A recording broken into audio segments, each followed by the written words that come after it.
भारत के प्राचीनतम भाषा में मैथिली के उच्चतम स्थान थिक।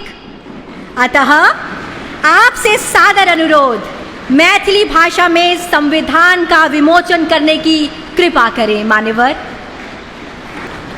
भारत की सभी भाषाओं का सम्मान और मैथिली में संविधान का विमोचन, निश्चित रूप से ये पल गौरवशाली है हम सभी के लिए।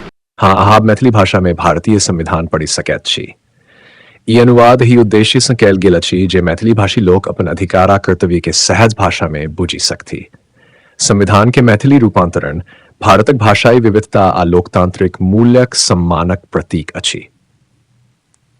एही अनुवादक प्रमुख लाभ मातृभाषा में समझ, मैथिली भाषाक लोक सब अपन भाषा में संविधान के गहराई से बुझि सकता। लोकतांत्रिक जागरूकता, संविधान के प्रावधान आ मूल अधिकारक जानकारी लोकक बीच पड़त। 3. शैक्षणिक उपयोगिता, विद्यार्थी आ शोधकर्ता अपन पढ़ाई में ई अनुवादक उपयोग कर सकता।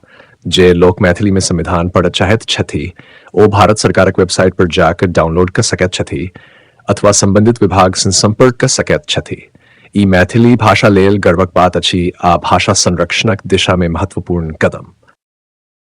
हम मिथिला के बेटी अहाँ सबके माटी मिथिला के यूट्यूब चैनल पर बहुत बहुत स्वागत कर रहल छी। आशा छै कि अहाँ सब हमार चैनल के लाइक और सब्सक्राइब जरूर करब।